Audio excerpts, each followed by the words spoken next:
اللہ کا رسول تمہیں دے دے لے لو وہ لے لو. اچھا آپ غور فرمائیے گا اس بات پر, یہ قرآن ہے, میں کسی اور چیز کو کوٹ نہیں کر رہا ہوں, قرآن کہہ رہا ہے. کیوں نہیں رب کریم نے یہاں پر ارشاد فرمایا کہ جو میں دے دوں وہ لے لو اور جس سے میں روک لوں اس سے رک جاؤ؟ یہ نہیں فرمایا.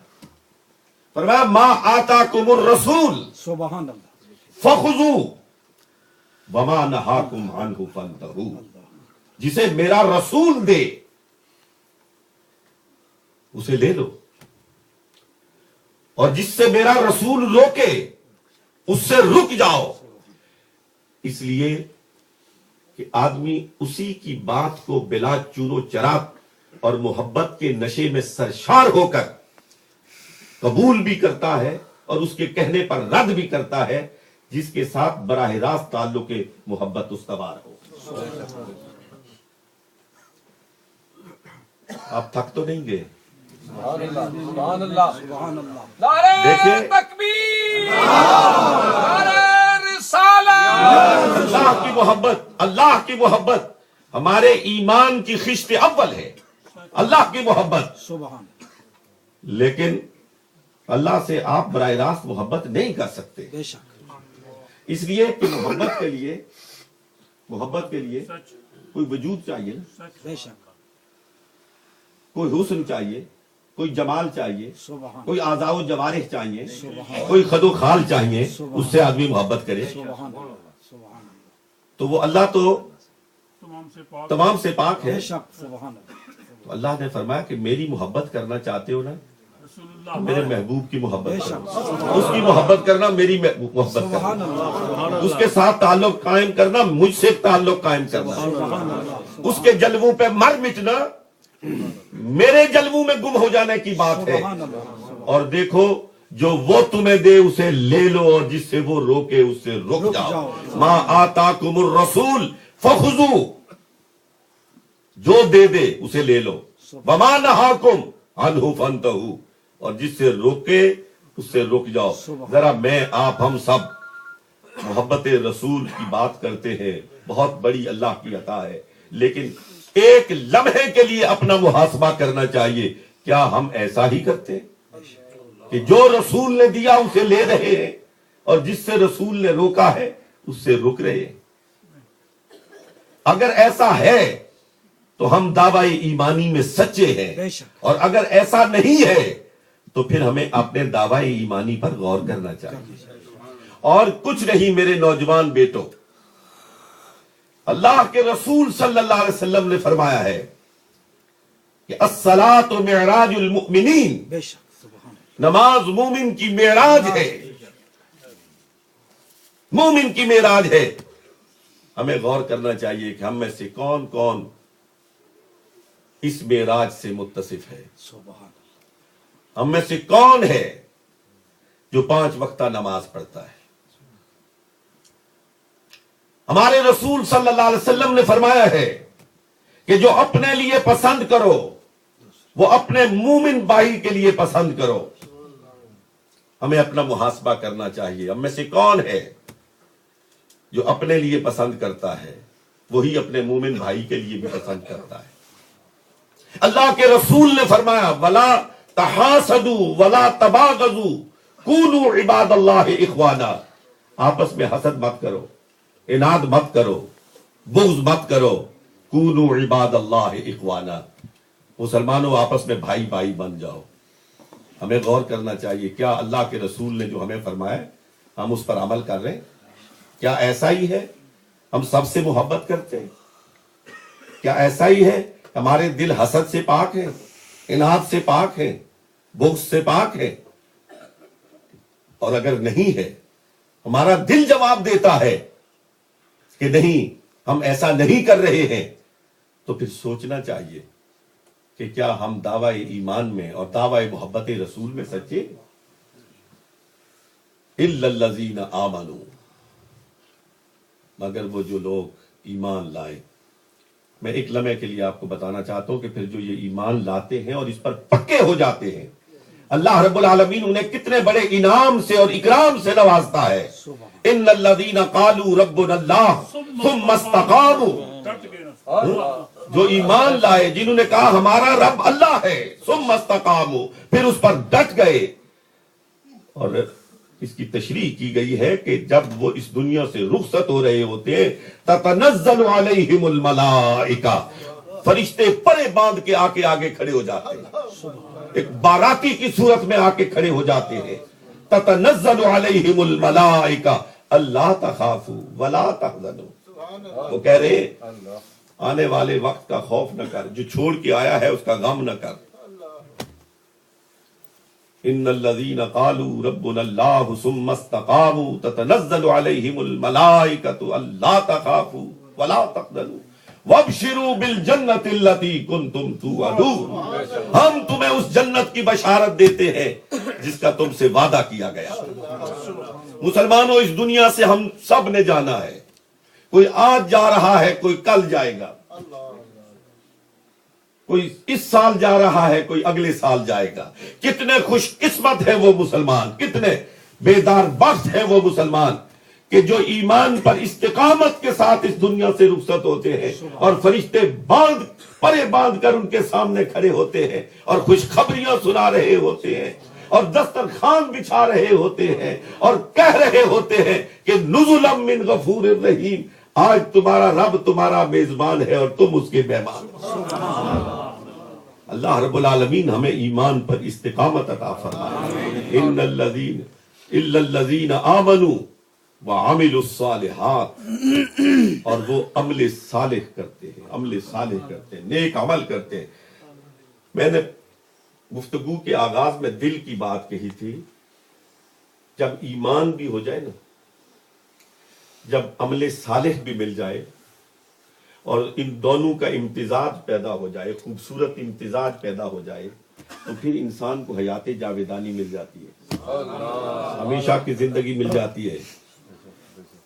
اور ایک مفسر، نام نہیں لیتا شاید آپ کی طبیعت میں تکدر پیدا ہو جائے، انہوں نے تو کہا کہ جتنا جتنا انسان کا ایمان پختہ ہوتا چلا جاتا ہے، اسی تناسب سے جسم کو روح کے ساتھ مناسبت پیدا ہوتی چلی جاتی ہے، اور پھر انسان قبر میں جانے کے باوجود اس جسم کے ساتھ زندہ رہتا ہے، اس جسم کے ساتھ زندہ رہتا ہے.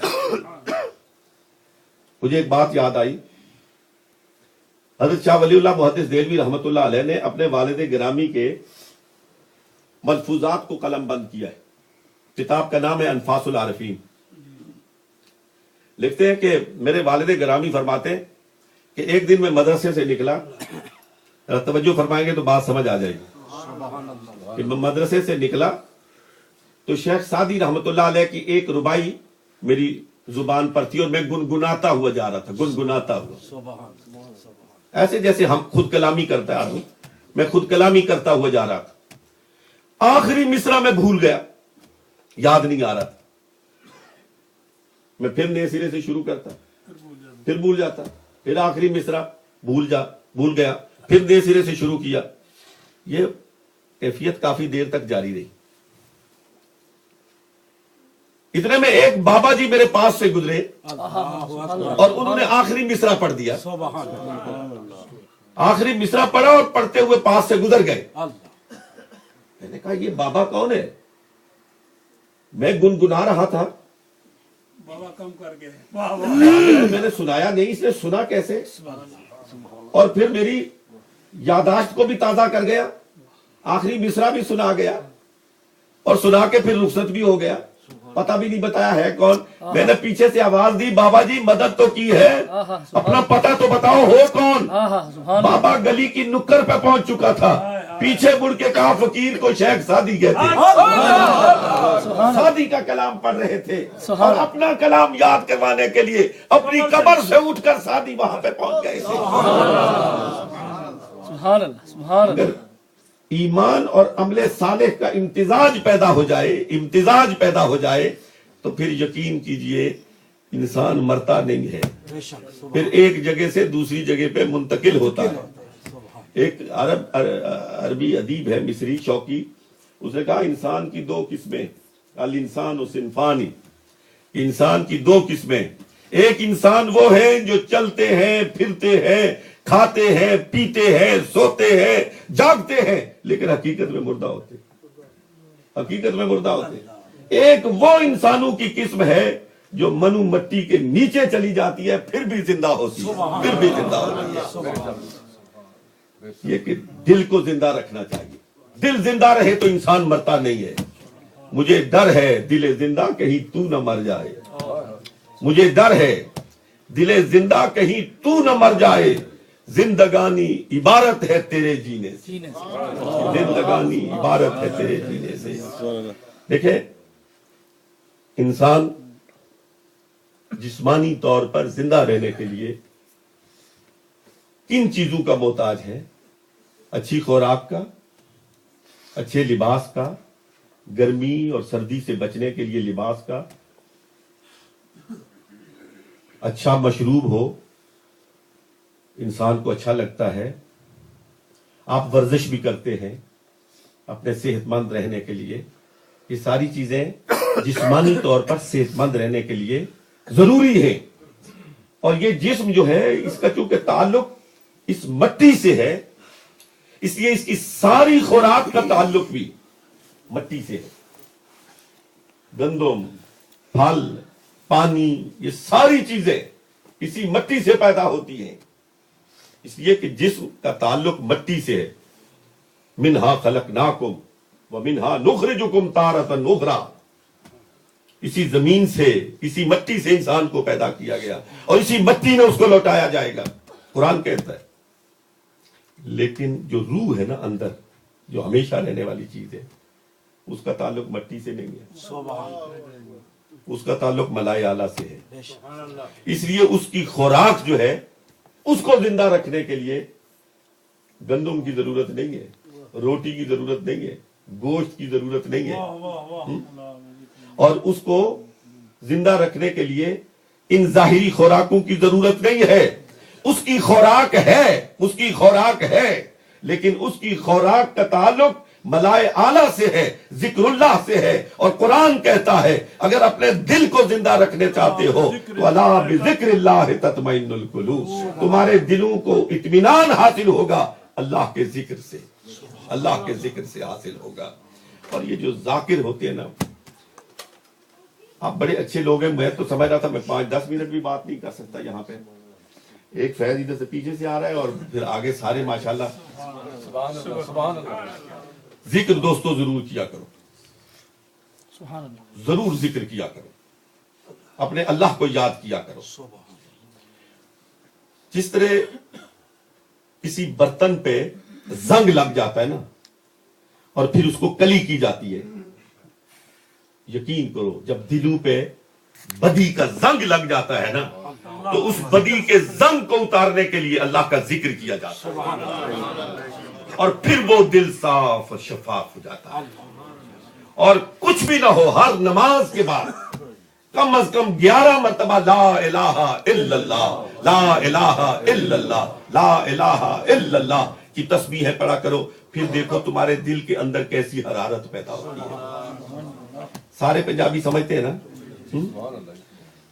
دیکھیے ایک بات آپ کو عرض کرنا چاہتا ہوں، جس طرح پھول کی خوشبو ہوتی ہے، پھول کی خوشبو ہوتی ہے نا، اسی طرح ذکر کی بھی خوشبو ہوتی ہے۔ سبحان اللہ۔ آپ کر کے دیکھیں، کر کے دیکھیں، آپ کو خود محسوس ہوگا کہ ذکر کی خوشبو ہوتی ہے۔ ہمارے پنجاب کے صوفی شاعر حضرت سلطان باہو رحمۃ اللہ علیہ نے بڑی خوبصورت بات کہی ہے کہ الف اللہ چمبے دی بوٹی مرشد من میرے وچ لائی ہو، الف اللہ چمبے دی بوٹی مرشد من میرے وچ لائی ہو، نفی اسبات دا پانی ملیوس ہر رگے ہر جائی ہو۔ نفی اسبات جانتے ہیں؟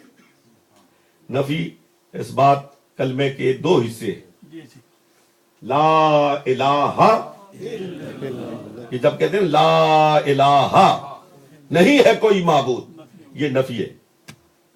اس وقت جب صوفی ذکر کرتا ہے نا، آپ سارے ماشاءاللہ برادران طریقت ہے، کسی نہ کسی شیخ سے منسوب ہے، اپنے اپنے شیوخ سے پوچھا کریں، صرف نذرانہ دے کے نہ چل پڑا کرے، ان سے پوچھا کرے گے یہ باتیں اور ان سے اسباق لیا کرے.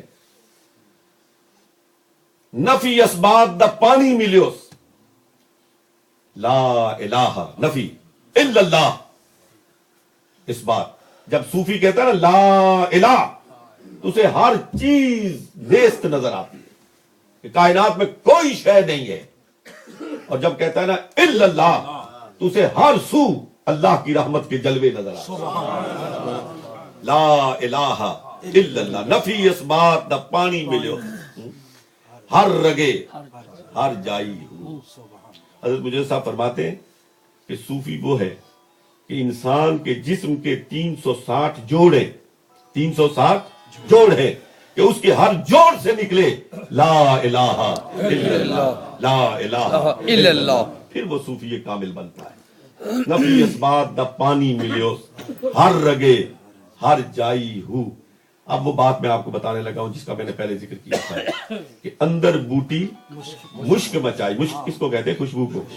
اندر بوٹی مشک مچائی. یہ جو لا الہ الا اللہ کی بوٹی ہے نا جی، اس نے اندر اتنی خوشبو پھیلائی، اندر بوٹی مشک مچائی تے جان بھلن پر آئی. اس قدر خوشبو پھیلی کہ ایسے لگا کہ جان جانے لگی ہے، دل پھٹنے لگا ہے. اندر بوٹی مشک مچائی جان بھلن پر آئی.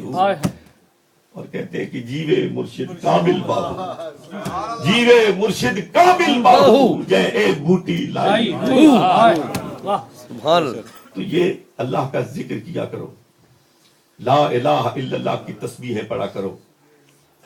یقین کرو کہ یہ لا الہ الا اللہ جب آدمی پڑھتا رہتا ہے نا تو پھر اسی کا بندہ بن جاتا ہے. اس نیاز مند کا اس کا نیاز مند بن جاتا ہے، اور جو اس کا نیاز مند بنتا ہے نا پھر دنیا اس کی نیاز مند بن جاتی ہے، نیاز مند بن جاتی ہے. اور پھر اپنے اندر جھاڑو دینے کے لیے، اپنے اندر کی صفائی کے لیے، اپنے اندر نور کو پھیلانے کے لیے اپنے آقا و مولا جناب محمد الرسول اللہ پر ضرور بھیجا کرو. 2 طرح کی روایات ہیں. ایک روایت یہ ہے کہ جب کوئی درود پڑھتا ہے تو سرکار کی بارگاہ میں فرشتے وہ درود پہنچاتے ہیں، اور دوسری روایت یہ ہے کہ سرکار خود ملاحظہ خود سنتے ہیں، خود سنتے ہیں.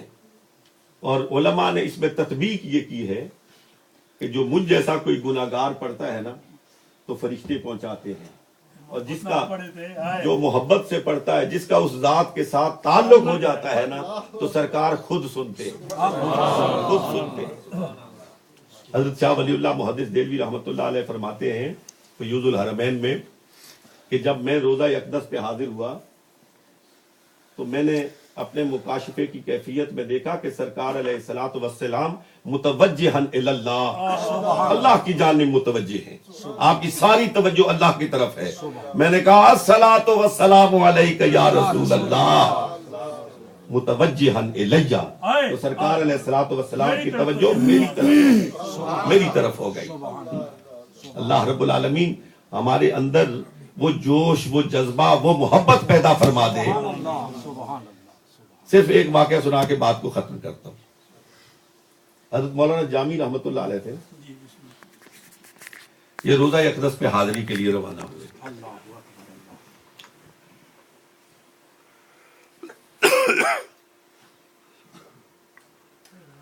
ایک قافلے کے ساتھ تھے، پڑاؤ چل رہا تھا قافلہ. مدینہ طیبہ سے کچھ کوس کے فاصلے پر قافلہ رکا ہوا تھا. 3 دن حاکم مدینہ کو سرکار علیہ الصلوۃ والسلام کی زیارت ہوئی، اور ہر دفعہ آپ علیہ الصلوۃ والسلام نے حکم فرمایا کہ ایک دیوانہ آ رہا ہے، نام عبد الرحمن ہے، جامی تخلص رکھتا ہے، اسے مدینے کی حدود میں داخل نہیں ہونے دینا، مدینے میں نہ آنے دو. اسے یقین ہو گیا کہ سرکار نہیں چاہتے. ڈھونڈتا ہوا نکلا، قافلے کو پا لیا. پوچھا آپ میں کوئی عبد الرحمن جامی نام ہے؟ انہوں نے کہا نہیں، ہم میں تو کوئی نہیں ہے. اس نے کہا ہوگا ضرور، ذرا دیکھ کے بتاؤ. انہوں نے کہا ہم میں تو کوئی نہیں ہے. ہاں، رستے میں ایک بابا ہمارے ساتھ شامل ہو گیا تھا، وہ ہمارے ساتھ بولتا چالتا نہیں ہے، جہاں کہیں قافلہ پڑاؤ ڈالتا ہے وہ الگ سے ہو کے بیٹھ کے کچھ لکھتا رہتا ہے، ہمیں نہیں معلوم کیا لکھ رہا. سبحان اللہ. تو کہا اس کو بلاؤ. بلایا گیا. کہا نام کیا ہے؟ عبد الرحمان. کوئی شعر ویر بھی کہتے ہو؟ کہتا ہوں. کیا تخلص ہے؟ جامی. گورنر صاحب ایک طرف لے گئے اور کہا سرکار نے حکم فرمایا مدینے میں. کہا اچھا جیسی سرکار کی مرضی. اپنی گدڑی اٹھائی اور واپس گھر چلے گئے. گھر پہنچے نا، تھوڑی دیر قیام کیا تو باہر گھنٹیوں کی آوازیں سنائی دینے لگی. گھنٹیوں کی آوازیں سنائی قافلے کی کہ کوئی اور قافلہ جا رہا ہے. تو گھر والوں سے کہا سرکار نے یہ فرمایا اس کو واپس کر دو. یہ تو نہیں کہا کہ واپس نہ آؤ. سبحان اللہ. یہ فرمایا نا اسے واپس بھیج دو. یہ تو نہیں کہا کہ پھر واپس نہ آئے. سبحان اللہ. میں جا رہا ہوں. پھر کیا بات. واپس چل پڑے. کیا بات. پھر اسی مقام پر ابھی پہنچنے والے تھے نا کہ گورنر مدینہ کو سرکار دو جہاں حضرت محمد الرسول اللہ صلی اللہ علیہ وسلم کی زیارت ہوتی ہے اور ارشاد فرماتے ہیں کہ وہ بابا پھر پہنچ گیا ہے.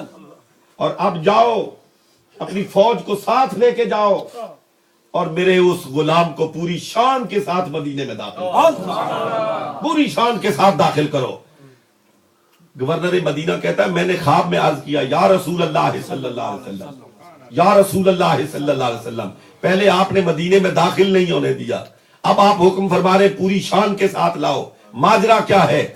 سرکار نے فرمایا وہ میری نعت لکھ کے آ رہا تھا اور بڑے جذب کی کیفیت میں آ رہا تھا. اگر وہی نعت پڑھتا پڑھتا میرے روزہ اقدس پر پہنچ جاتا، سنت الہیہ ٹوٹ جاتی، میں روزے سے باہر آ کے اپنے غلام کو اپنے سینے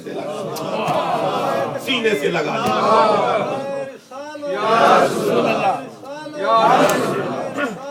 اب وہ واپس چلا گیا تھا.